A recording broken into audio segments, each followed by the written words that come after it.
That's what That's Zoe what said. Zoe Girl, you said. know Zoe That's what said. Zoe said. Oh, that's what Zoe Yo, you know what said? the fuck Zoe said, man? All right, got a last drip drop. Ready? Kwaun. Oh, you dropping the sauce? Oh, I'm dropping the sauce. All right, let's start, guys. Oh. Welcome back to Zoe's Living Room. We have a very special guest, the lead actor of Waymore Place. We have some Don Julio shots. We're gonna take some. Yes, man. Cheers to a sold out show. Cheers. Oh, Kwaun. So? It's very, very nice to see you and to have you here since you come all the way from Staten Island. That's a fact. Yes, I'm sure it's far. So, so tell me, who you're playing in Waymore Place. Matter of fact, tell me about the casting for Waymore Place, if you can. Yes, Waymore please. Place, you already know that shit is. I was so excited to shoot this film. I can't lie. Really? You didn't even put me in it at first. Yes, that's true. Let's talk about that. Let's Fine. talk about Let's how talk you about didn't even that. have me in it at first, and then gave me the main role. And of course, I came through because Thank God. Zoe always comes through Thank for me. God. So why wouldn't I? You feel me? First off, shout out to you for always giving us opportunities. Oh. For me, that's real love, and for being a great writer. Thank you very Not much. only for Juicy and Waymore Place, but she got books out. Y'all need to go get that. Yes. Especially Grants of Coven. Secrets of the Grand Coven. Secrets of the Grand Coven. Yeah, I'm fucking shit up. Especially Secrets of the Grand Coven, featuring your boy On the As cover. Sage. Yes, sir. Yes. Mm-hmm. So, as Kwaun Okay. said, speak about it. I know he's being a little shady, but I'm gonna help him out. Yes, initially I did cast someone else to be the lead in Waymore Place, but that's only because I sometimes like to space my characters out. Because if you had a large part in Juicy the series that's coming out soon. That's a So fact. That's a fact. for you to have another big part, as people like to say, you specifically, don't play favorites. But it's hard to not play favorites. H.G. Locks is my favorite. Kwaun, Ugly. I have everyone's my favorite. Nah, but that's understandable because you got a lot of great actors, and some people might stand out for a big part 2 times in a row just because of their character. You know what I mean? So I know. I I know. Because initially I was thinking about Kwaun. When I was around, I'm like, oh, it could be Kwaun. See, it's so small. You probably don't know he's a little guy. So I'm like, okay, he could definitely play, the little brother. But then I thought to myself, like, well, maybe, let me give somebody else an opportunity because Kwaun is sometimes mean to me. I don't normally discuss this, but sometimes he is mean to me. That's cat. It's all love over here. That's cat, baby. So I was initially gonna go with someone else, but he wasn't, corresponding, in the fashion of time. So I'm like, you know what? Let me just go with what I know. Go with my reliable, good people because it's hard to, pick people for your show or for your movie, because somebody can have the look, but then they have a weird speech impediment, or somebody could have the look and be good but unreliable. So with Kwaun, I was very grateful and very lucky that I had someone that was not only reliable but quite talented. Appreciate that. He came in clutch. It was getting down to the last hour. Like a lot of people, it was a lot. What? Well, you like what? Because I was trying to pick. Okay, who's gonna fit this role? Who's gonna do this? Because initially, I always when I write stuff, I always have people in mind. Okay. Like even if, let's say I wrote a whole script for you and I don't use you anyway. At least I had to have someone so I can write it. Structure. Yes. Mm-hmm. So it's crazy because the boy was letting me know. Okay, yeah, I might do it. Oh, I'll let you know. Boy, I've rented out studio spaces, jail sets, this, that, those kind of things. Just it's expensive. Exactly. So that's why, like I said, I'm very grateful for Kwaun because if not, this would have been 3 siblings. Word. And man, I'm always here for you. Thank God, man. I was excited when you hit me and gave me the text like, I need you. I'm like, I bet. Another role is lit. I was ready for it. And it's a major role. Word. My biggest role yet. Oh yeah? Have you done projects previously? Besides Juicy the series, of course, with you, I actually have another project coming up, The Forgotten Borough, which is about Staten Island.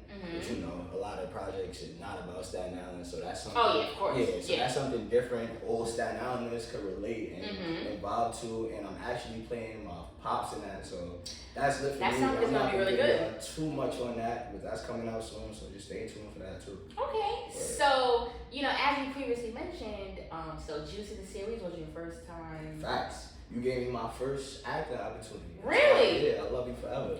Don't you know? I saw Kwaun because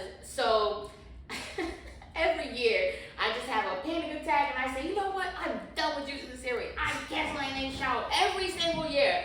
And yes, every single year I do that. And as we were on break, we're supposed to be done with season 5. One of my characters, HG Locks, went on an audition for a show. So I, Instagram, you scroll through people's pages. So I went to the, the series or whatever it is. I went to their page and I was skimming through some of their actors. Nobody stood out, but Kwaun, I'm like, hey, this boy is dead serious. Like the. It's that hush, right? This ain't no fucking hush pack. Where y'all little niggas get this packaging from? Yo, tell your mans to shut up before I put two in his mouth out. You know I don't like talking to niggas. Matter of fact, come here. Come take this walk with me. Come here, come walk, nigga. Things were serious, even the body language was good. I'm like, oh yeah, I'm gonna steal him. And I'm happy I did. Sometimes, like I said in a previous interview with Dallas, you either have it or you don't. And he had it, and I saw that from that, 15-second clip of him auditioning for something else. So it's interesting. You never know, where anything's gonna take you, Word, and that's why you gotta take advantage of social media too, because I put that audition out for a whole nother project, which ended up not even working out. I still haven't worked on that project until this day, but Zoe found me through the audition, and so like Kwaun said, take advantage of social media for opportunities because you never know where it's gonna take you, That's a fact. So Kwaun, let's get into your character, Josiah Waymore. Josiah, that's that guy right there. So I mess with Josiah a lot because Josiah is mad relatable, just a kid growing up in a hood, his family tries to provide as much as they can for him. He got a mom and a pops in his life, which is a blessing, which a lot of families don't have. And I love how you're displaying that beautiful Black family image for the people that needs to be displayed more, you know what I mean? But of course he's ambitious. He wants more. His parents is providing for him, but they only could provide for so much, they're still in a low income position. So I don't think that's true. They live in a brownstone in Brooklyn.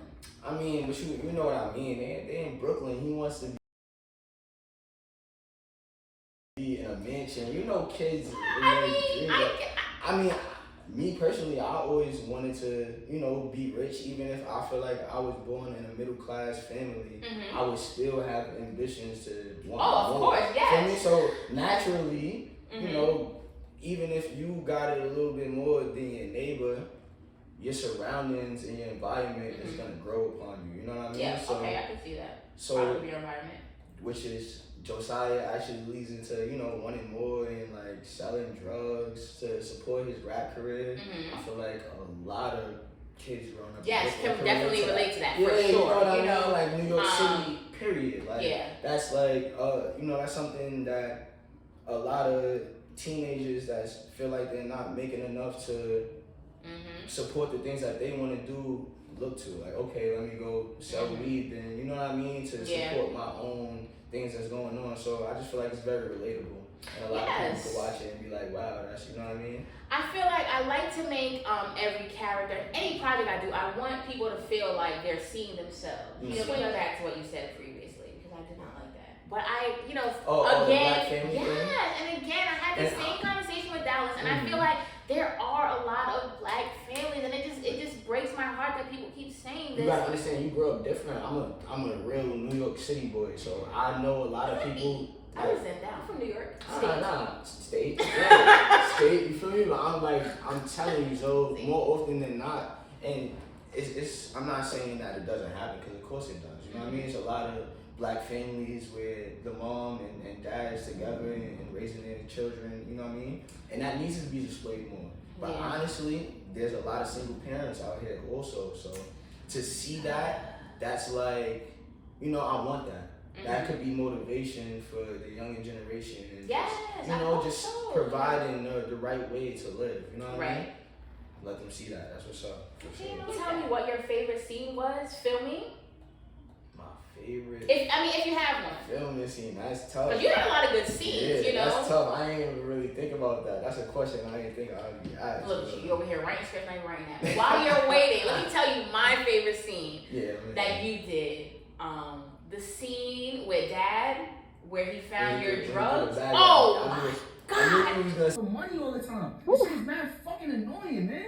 Yo, watch your mouth, number one. Number two. I was like, whoa, it felt real. You know, because when we were on set, you know, we have to be quiet and shut up and move to the side. But we were all like, what? Like, it felt so that definitely real makes and my intense. top 3 for sure. You know, sit there. I'll give you a top 3. Okay. And that makes the top 3. All right. Another one that makes my top 3 is when we performed. I performed Bob and Oh, yeah? in an actual spot. You feel me? Actual performance. Yes. So I wanted to see that. But that was cool. That was fun to do. You know what I mean? On set. That was definitely a different experience for me. And basketball scene that I did with Dad, because that was just mad off guard. Like that wasn't scripted at all. You know what I mean? You threw me in there, so I had to freestyle a little bit. I had to hit a couple shots. I've never really been a basketball player. Oh no. So me hitting those shots right away, I felt super nice. I'm like, all right. You know, I'm really him. Like I could do whatever for that. Come on. Let's go.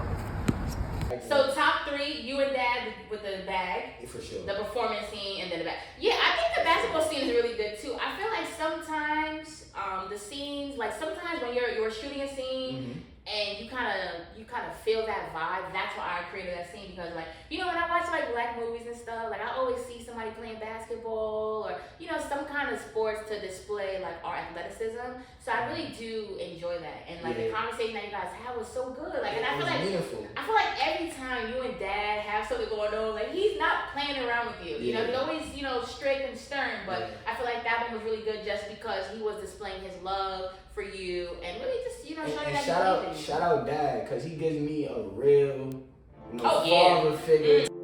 That's what Zoe said. Girl, you know Zoe said. Oh, that's what Zoe said? Yo, you know what the fuck Zoe said, man?